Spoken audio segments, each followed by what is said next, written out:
योगदान दिया। उन्होंने अहिंसा के बल पर बिना किसी हथियार को उठाए अंग्रेजों को अपने देश से भगा दिया। सुभाष चंद्र बोस, जिन्होंने आजाद हिंद फौज की स्थापना की थी, उन्होंने अंग्रेजों को सशस्त्र भगाने के लिए प्रयास किया था और एक सेना जिसका नाम आजाद हिंद फौज था उसका गठन किया।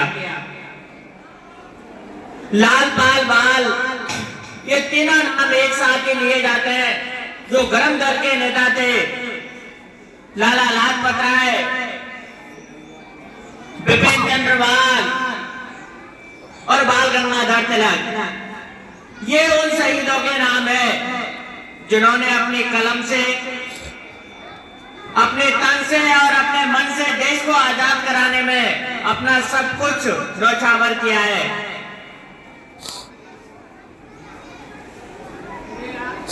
भगत सिंह, राजगुरु और सुखदेव, इन क्रांतिकारियों का नाम आप लोगों ने सुना होगा।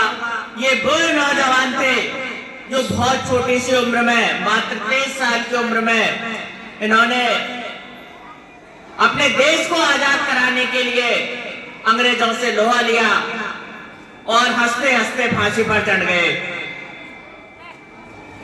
ऐसे और कई योद्धा है जिन्होंने हमारे देश को आजाद कराने के लिए, गुलामी की जंजीरों से मुक्त करने के लिए और हमें खुली हवा में सांस लेने के लिए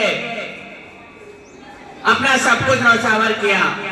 उन्हीं वीर जवानों की शहादत को याद करने के लिए, उनकी प्रेरक गाथाओं को याद करने के लिए हम हर साल 15 अगस्त को राष्ट्रीय पर्व के रूप में स्वतंत्रता दिवस मनाते हैं,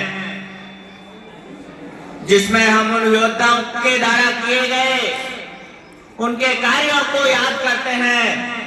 उन्होंने किस प्रकार से संघर्ष किया और एक विशाल साम्राज्य जो अंग्रेजों का भारत पर था उसको तिनके की तरह बिखेर दिया और उन्हें हमारे देश से भागने के लिए मजबूर कर दिया। हमारा देश जो एक सोने की चिड़िया कहलाता था, उसको अंग्रेजों ने बिल्कुल कंगाल कर दिया। जब से हमारा देश आजाद हुआ है, हमने कई क्षेत्रों में बहुत सारी प्रगति की है। अभी हमारे देश में लोकतंत्र का शासन है। जब अंग्रेज देश छोड़कर गए थे, उस वक्त शिक्षा की स्थिति और आज की शिक्षा की स्थिति में बहुत ज्यादा अंतर है। आज आप लोग देखते हैं हर ग्राम पंचायत स्तर पर सीनियर स्कूल खुले हुए हैं, सबको शिक्षा का अधिकार मिला हुआ है, सबको वोट देने का अधिकार मिला हुआ है।